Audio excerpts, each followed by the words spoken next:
Kia ora, good evening. Welcome to the Guerin Report. Thanks for taking time out of your Monday night to join us. I hope you've survived a pretty wild couple of weeks. Melbourne Cup time into New Zealand Cup week. Congratulations to Riccarton, to Addington, to all three codes for a wonderful week. We're going to review a bit of that tonight, including this girl, Captured by Love, our latest Group 1 winner for Joshua Parr, Tiakau, Burgesson and Walker. We're going to talk about her plans, the plans of the horse who ran second to her, and whether she, do we think, is a good bet in the railway. There's Waituck winning the railway last year. Gives you an indication of what Alabama Lass might be up against. And tonight, a deep look into the ready-to-run sales. A fascinating product of the New Zealand industry, one many people don't really understand. We're going to try and talk about that tonight because it kicks off at Karaka on Wednesday, 11 o'clock in the morning, and it simply couldn't be getting any bigger. The snowball effect of the sales coming up on the Guerin Report. Before we get there, let's go backwards to Riccarton. It was the 1,000 guineas and Tiakau again triumphant. It's been a slightly slower Group 1 spring for them because a lot of their good horses these days are an Aussie. Here's two really good fillies. Alabama Lass in the middle in the blue and white. Probably disadvantaged by the track, the slow time, increasing the stamina rating of the race, and Captured by Love, beautifully handled by Josh Parr, gets up on the inside. You do start to wonder if they hadn't watered the track as much, and I understand why they did, because they were worried about rain on the day that could have made it slippery. But if it hadn't been a 7, would Alabama Lass potentially have been able to race up against the rail and been a better chance? I'm not sure we'll know, but it's still a no excuses victory for Captured by Love. Her problem is she's not eligible, of course, for the NZB Kiwi or the Karaka Million 3-year-old worth 1.5 million. So David Ellis confirming very much her future lies in Australia. Quite handily, they have a barn in Australia at Cranbourne, which is kicking ass. So she'll end up there. Absolutely no doubts about that. And they can chase another Group 1, which would double or even triple her future broodmare value. Here's the market for the railway, and here's where things get really interesting. I'm pretty sure you can take Captured by Love out of that. Now, Alabama Lass is going to go back to sprinting. Ken Kelso has confirmed that. She is in the market for the Telegraph on the 4th of January. She will not be going there. It's a no. Is she going to turn up in the railway? She's a $4 favourite. Now, let's leave this page here and let you look at the speed influences in this race. This is a 3-year-old filly who likes to go forward and lead. Crecchetti, Bonnie Lass, Babylon Berlin, any of those three inside you could be a problem. All of those three becomes a big problem. Ken Kelso told the Guerin Report there's every chance she might go to the Al Mansour Trophy the same night. 3-year-olds, 1,200, she's going to start long odds on, then they can go hunting for their Group 1, potentially in the BCD sprint a couple of weeks later at Te Rapa. I'm not saying it's for certain. I'm not saying Ken's told me this because he hasn't. But when you look at the depth in the market for the Telegraph and the railway, I don't think Alabama Lass is going to turn up there. And I sure as hell don't think you should be taking $4 just yet. A long way to go with our big sprinters, but there's enough depth in the market. Uncommon James potentially coming from Australia, and the easier option of the Al Mansour, particularly because it could be fresh up. That's where I'm suggesting you might see Alabama Lass. I hope I'm wrong. I hope she wins the railway like Bounding did from the same stable 10 years ago. But I just think this could be a very difficult way to start her 2025. Congratulations to all the winners over Cup Week in all three codes. A very special time and sets us up beautifully for what lies ahead. Before we go racing again though, we go selling. The New Zealand Bloodstock ready-to-run sale has become enormous. There's been a snowball effect. It was big 10 and 5 years ago. We've had a lot of successful sales. NZB have worked really hard to get the right people here.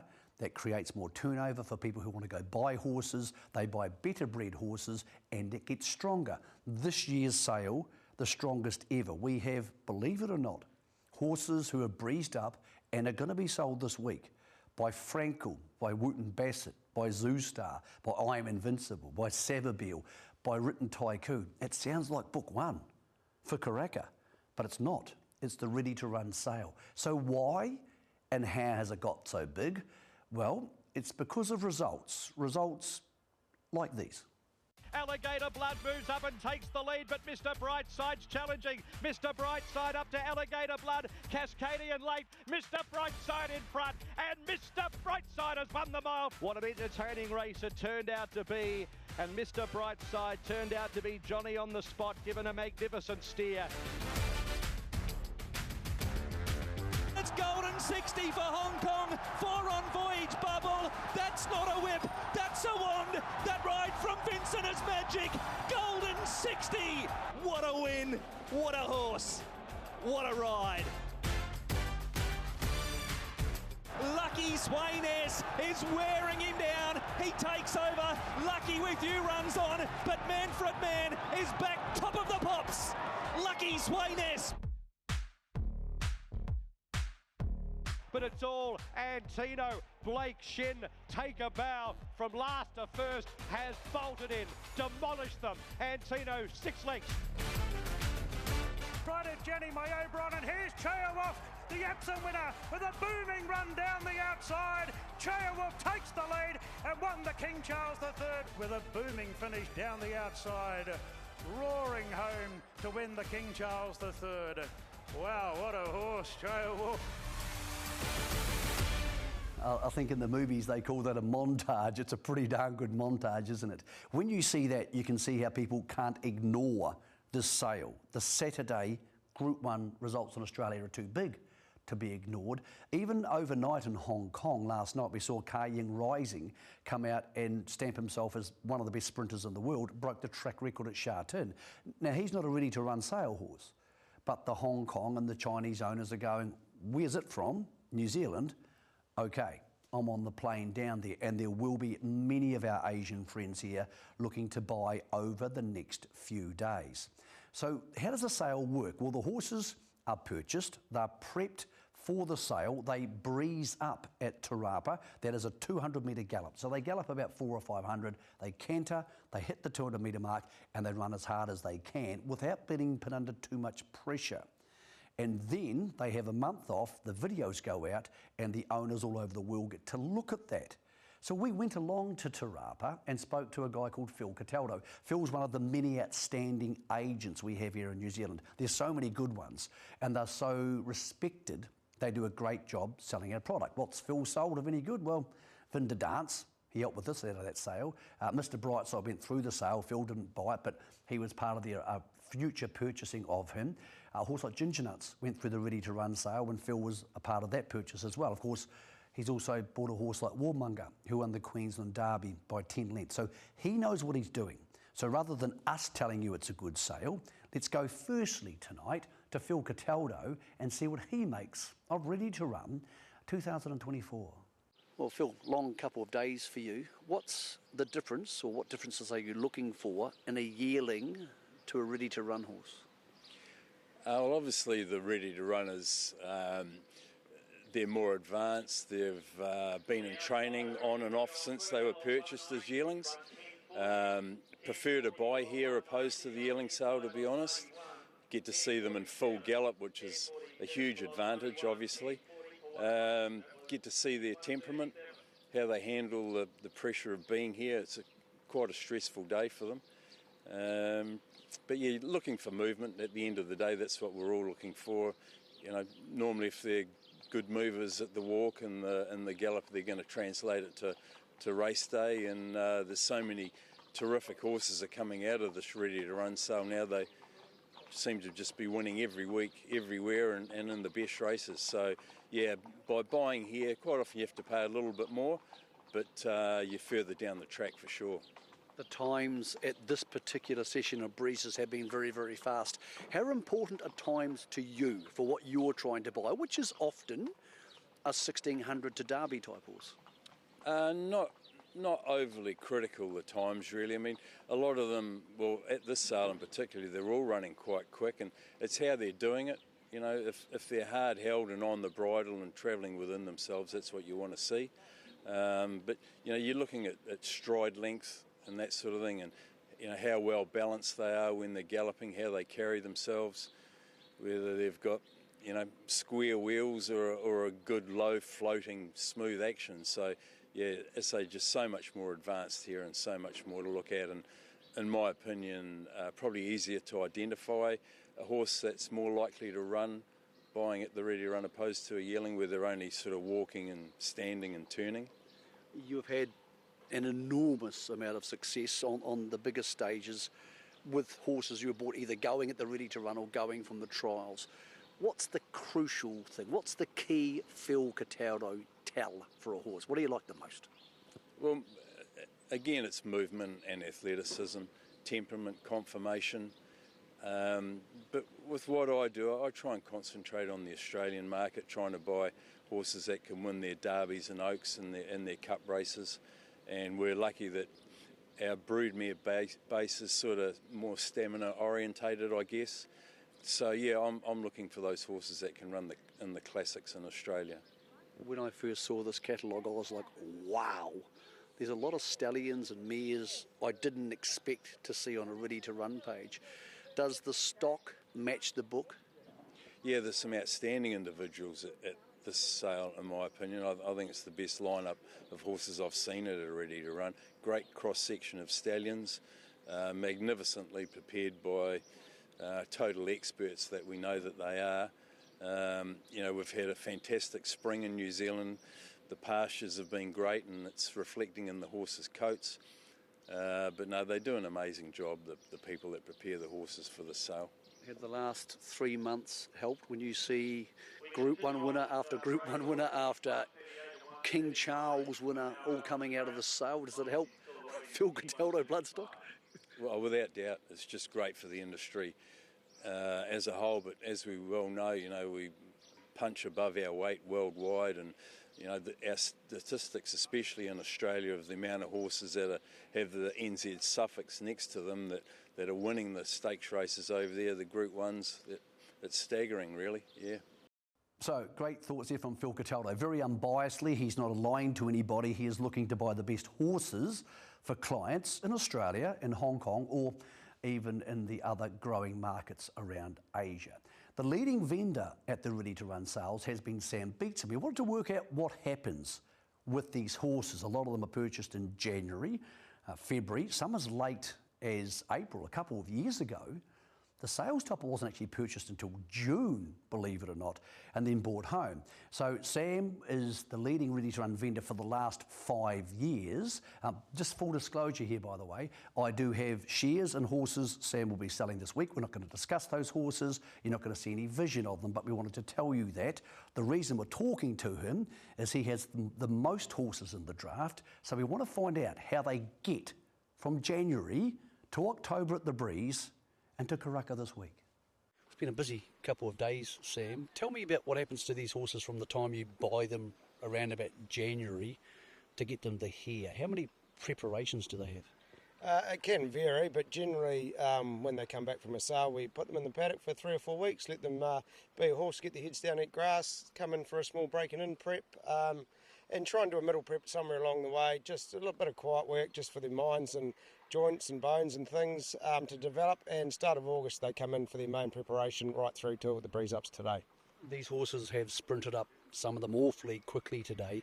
How many times do they sprint up anything like full pace before they come to the breeze ups? Well, generally we hope that today's their Melbourne Cup, so we don't do too much at home. They get a lot of 3/4 and probably 2 gallops leading into it. I think there's that fine line of having them too ready and or not enough, so that's the juggling act of the whole breeze up sale. You've had great success. You, of course, most famously bought Golden 60, then sold them through the sale. What do you look for in a yearling that you hope is improved by the time they go through the ring in November, or in fact breeze up time now? What little improvements do you look for? Obviously, if you're buying at a January sale, you can buy a horse that's a little bit backwards, so you've got a lot of time to grow them out. And we'd like a lot of speed, generally in the pedigree for Hong Kong. Speed, to a mile. So a little bit of fashion always helps for the Hong Kong boys, and a real nice athletic horse. How much of your market now is that Hong Kong market? Because it was really strong at Karaka last year. I think you've got about 40 or 50 horses in the draft. What would you expect to sell to Asia as it compared to New Zealand or Australia? Probably sitting around the 80%. Like, we do target that market, and we have for a long time, and we've had a lot of success up there. We've had a lot of success in Australia as well, but it is very strong, the 2-year-old sale to Hong Kong and Asia in general. So yeah, we do target, so probably around 80%.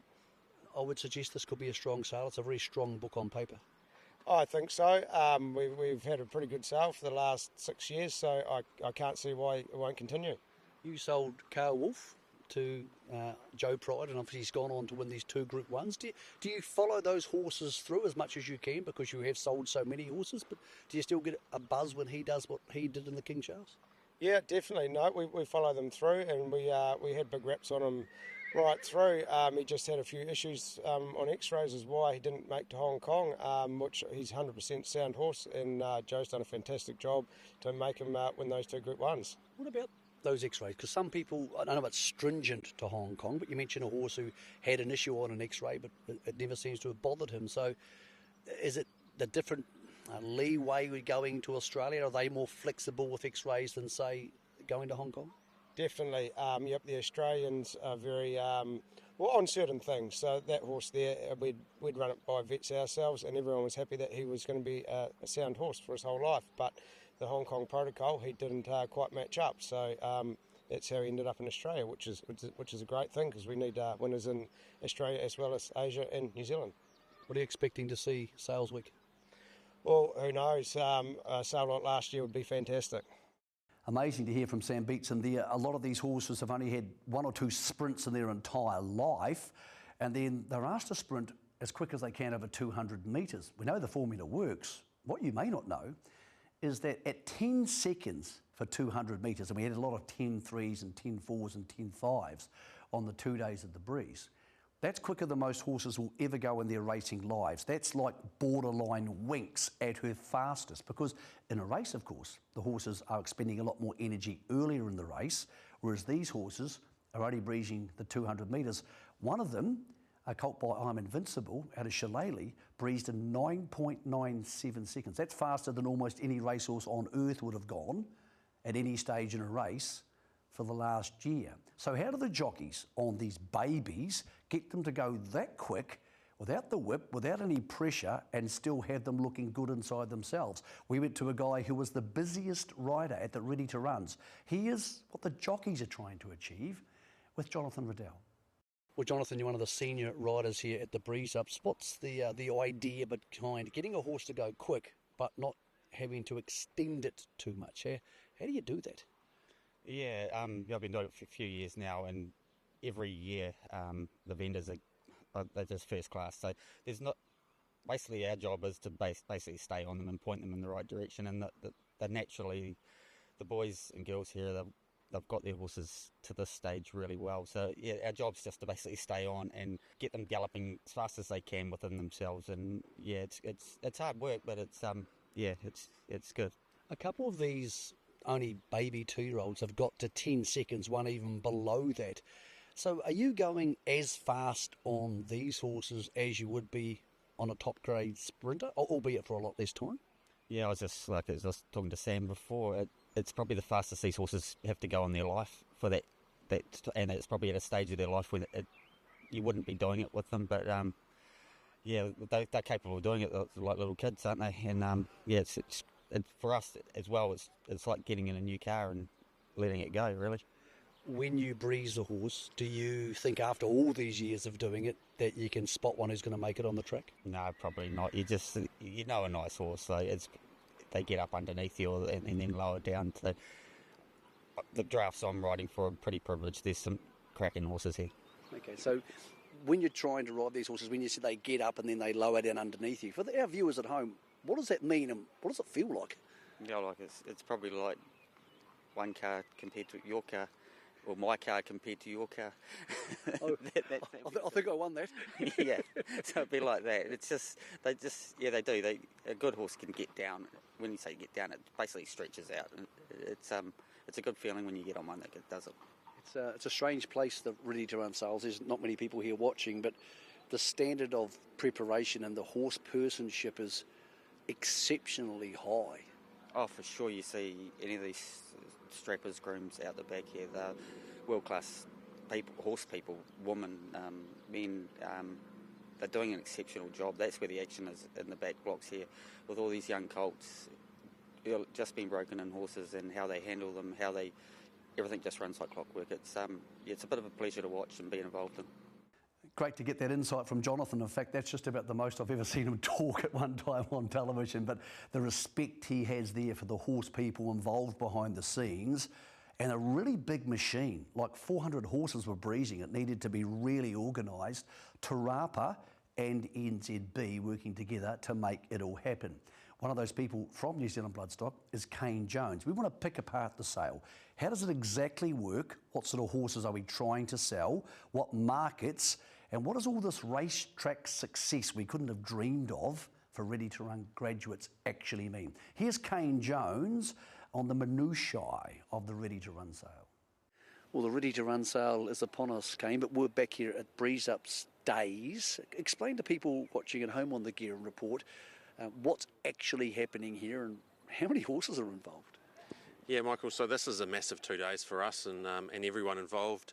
These horses have been educated and broken in, and at this point they breeze up generally in pairs. Some go singly, but they'll breeze up and gallop down the straight over 200 metres, and they'll be filmed and timed, and all that information will be available for the buyers for when they make their buying decisions. So the horses breeze up today, they're all videoed, and I presume that's a crucial component of the potential buyer's armoury and the stuff that they're looking to see.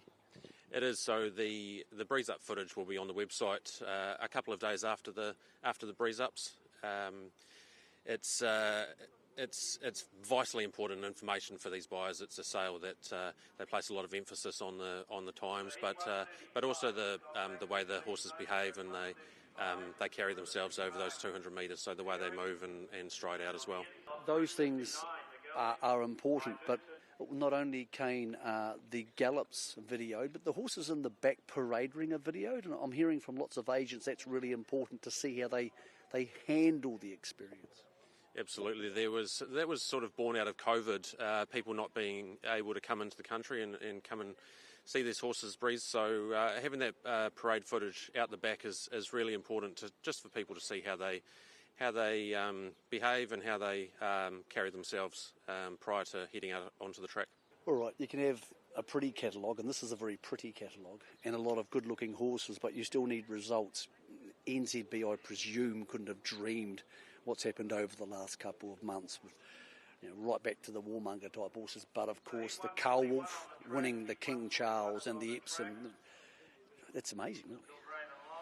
Yeah, there's no better marketing for a sale than graduate success, and we've got a long list of incredible graduates. We talk about Lucky Guineas and Golden 60 up in Hong Kong, but Mr. Brightside over the last few years has really been flying the flag, and then just a couple in the last season. Warmonger winning the Queensland Derby by 10 lengths, that was just phenomenal, and Chairwolf has really just put his hand up as a real superstar of the Australasian turf in the last 6 months. This book looks the strongest on paper I've seen. There's probably a lot of stallions here who we wouldn't usually expect multiple representations at the sale with. There is. It's an incredibly strong and diverse catalogue. We've just seen the sale go from strength to strength over the last decade, but particularly in the last few years, and people have either bred to target the sale or gone out and sourced quality bloodstock to offer at the sale. Last year we saw a very strong top end to the market, a lot of it led by our friends from Asia, Hong Kong trainers with owners based often in mainland China. Are we expecting those groups to return for this week's sale coming up? We certainly are. I think we'd be naive to say that we would expect a bigger and better sale than last year. That was just one for the books, and all the ducks just seem to line up in a row perfectly. But we've got a really big contingent coming up from Hong Kong again, possibly even more trainers than last year. A massive group coming out from Malaysia. The South Koreans will be here. and then all our friends right throughout Australia will be here as well. And I guess let's not forget the locals, they'll be out in force as well. Okay, the Australians haven't been buying at the top end as often, but they have had so much racetrack success. Do you see that market potentially increasing a little bit this year because of what's happened on the track in the last 12 months? I think so. There's just the Australians really respect our sale. There's just such like I said, an incredible respect for the graduates, and when you've got horses like Cheer Wolf and Mr Brightside and Warmonger all winning at that elite level over in Australia, it's hard to deny, and I would fully expect them to come over and open the shoulders a little bit.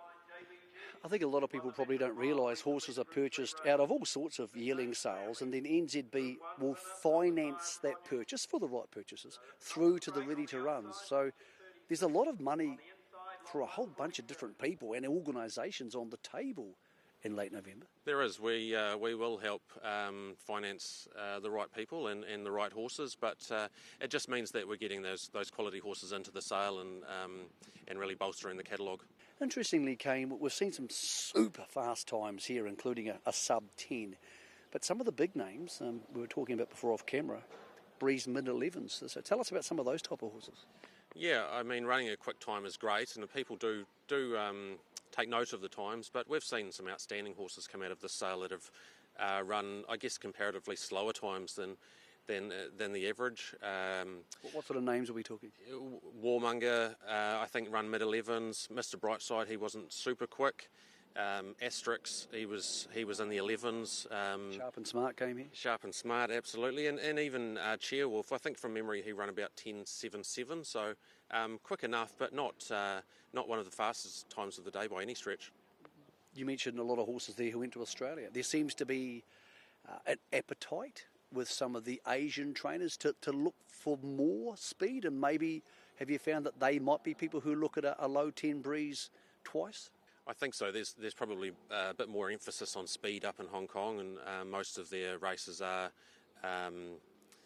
sort of speed races up to a mile or so. I know their derby is a little bit further, but they're looking for a quick, sharp horse, whereas maybe Australia or New Zealand are looking for a horse that runs a little bit slower but has a nice big action and could be a mile or mile plus sort of horse, maybe even a derby horse.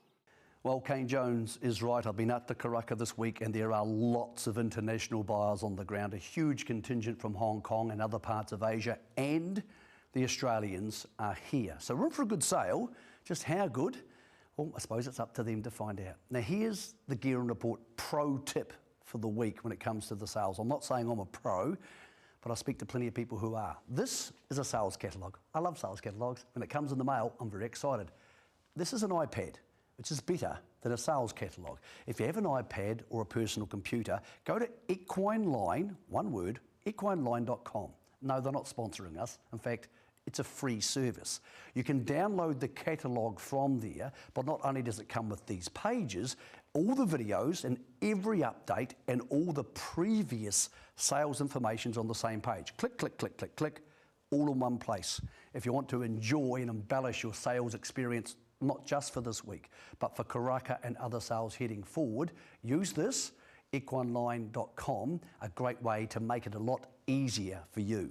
We're going to make it easy for you here, nzb.co.nz, or Channel 64 on the Sky platform are going to have sales coverage from 10:30 both Wednesday and Thursday, and every single lot sold will be showed on those two places.